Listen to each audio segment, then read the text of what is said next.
राधे राधे दोस्तों। दिवाली के अगले दिन ही गोवर्धन की पूजा की जाती है।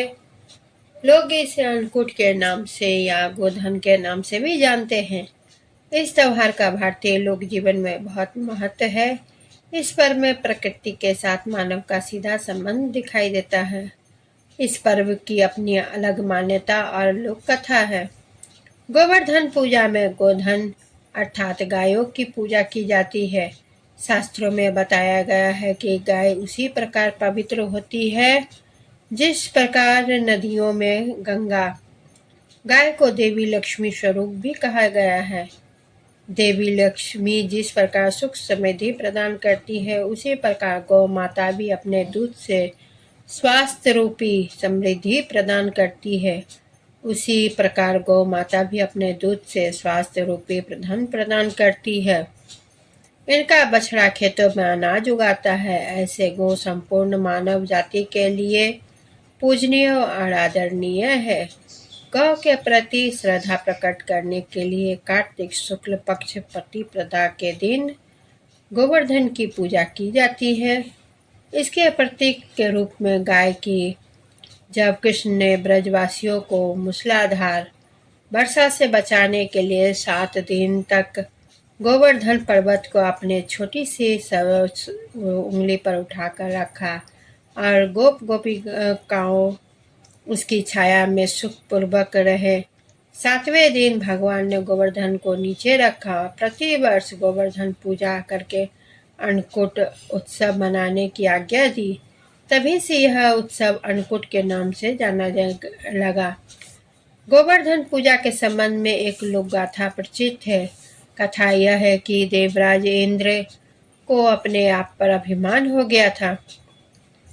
इंद्र का अभिमान चूर करने हेतु भगवान श्री कृष्ण, जो स्वयं लीलाधारी श्री हरि के अवतार है, उन्होंने एक लीला रची। प्रभु की इस लीला में यूं हुआ कि एक दिन उन्होंने देखा कि सभी ब्रजवासी उत्तम पकवान बना रहे हैं और किसी पूजा की तैयारी में जुटे हैं।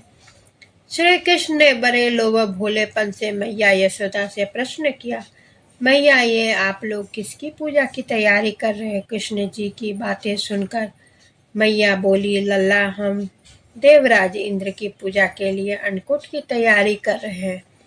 मैया का ऐसा कहने पर कृष्ण बोले, मैया, हम इंद्र की पूजा क्यों करते हैं? मैया ने कहा, यह वर्षा करती है, इसलिए हमें इंद्र की पूजा करनी होती है, जिससे अन्न की उपज होती है और उनसे हमारी गायों को चारा मिलता है। भगवान श्री कृष्ण बोले, हमें तो गोवर्धन पर्वत की पूजा करनी चाहिए, क्योंकि हमारी गायें वहीं चरती है। इस दृष्टि से गोवर्धन पर्वत की पूजनीय है और इंद्र तो कभी दर्शन भी नहीं देते। वो पूजा न करने पर क्रोधित भी होते हैं। अतः ऐसे अहंकारी की पूजा नहीं करनी चाहिए। लीलाधारी की लीला और माया से सभी ने इंद्र के स्थान पर गोवर्धन पर्वत की पूजा की। देवराज इंद्र ने इसे अपना अपमान समझा और मूसलाधार बारिश वर्षा का आरंभ कर दी। प्रलय के समान वर्षा देखकर सभी ब्रजवासी भगवान कृष्ण को कोसने लगे कि सब इनका कहा मानने से हुआ। तब मुरलीधर ने मुरली कमर में डाली और अपनी कनिष्ठा उंगली पर पूरा गोवर्धन पर्वत उठा लिया और सभी ब्रजवासियों को उसने अपने गाय सहित और बछड़े समेत शरण में ले लिया। इंद्र कृष्ण की यह लीला देखकर क्रोधित हुए, फलतः वर्षा और तेज हो गई। इंद्र का मान मर्दन के लिए तब श्री कृष्ण ने सुदर्शन चक्र से कहा, आप पर्वत के ऊपर रहकर वर्षा की गति को नियंत्रित करें, और शेषनाग से कहा, आप मेड़ बनाकर पानी को पर्वत की ओर से आने से रोकें। इंद्र निरंतर 7 दिन तक मूसलाधार वर्षा करते रह गए। तब उन्हें लगा कि उनका सामना करने वाला कोई आम मनुष्य नहीं हो सकता। अतः वे ब्रह्मा जी के पास पहुंचे और सब वृतांत कह सुनाया। ब्रह्मा जी ने इंद्र से कहा कि आप श्री कृष्ण की बात कर रहे हैं, वह भगवान विष्णु के साक्षात अंश है और पूर्ण पुरुषोत्तम नारायण है।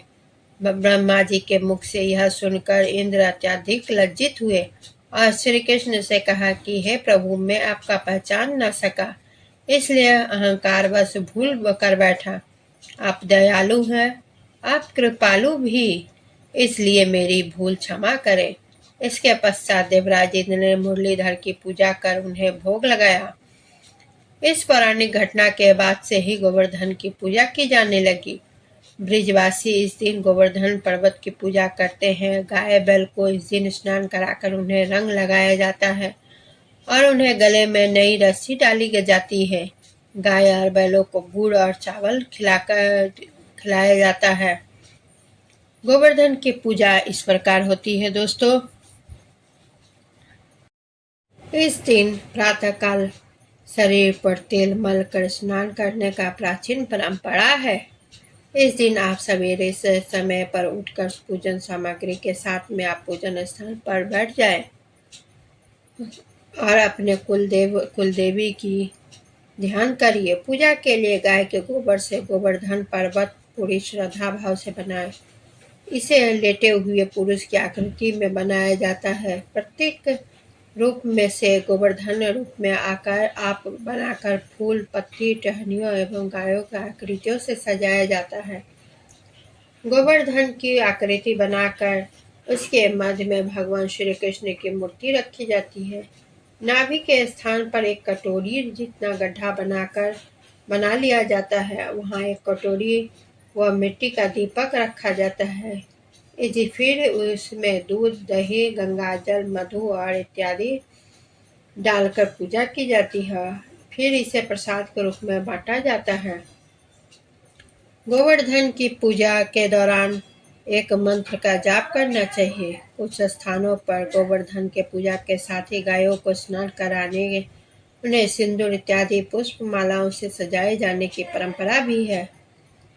इस दिन गाय का पूजन भी किया जाता है। तो यदि आप गाय को स्नान कराकर उसे सजा सकते हैं तो उसका श्रृंगार कर सकते हैं। तो कोशिश करिए कि गाय का श्रृंगार करें और उसके सींग पर भी घी लगाएं, गुड़ खिलाएं।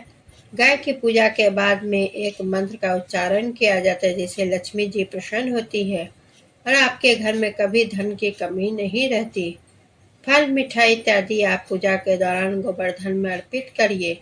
गन्ना चढ़ाई और एक कटोरी दही नाभि स्थान में डालकर झरनी में से छिड़कते हैं। गोवर्धन जो बनाया जाता है गोबर का, उसमें दही डालकर उसको झरनी से छानिए और फिर गोवर्धन के गीत गाते हुए गोवर्धन की 7 बार परिक्रमा की जाती है।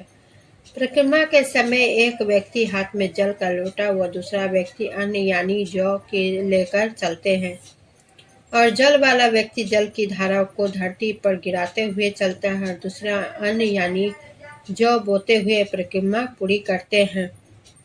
तो दोस्तों, आप सभी को मेरा ये वीडियो कैसा लगा? आप लोग मेरे वीडियो को कमेंट ज़रूर करें और लाइक शेयर भी ज़रूर करें। वीडियो को ज़्यादा से ज़्यादा आप चैनल को सब्सक्राइब करें और बेल आइकन को दबाना बिल्कुल ना भूलें दोस्तों। इसी के साथ मैं आप विदा लेती हूँ। धन्यवाद।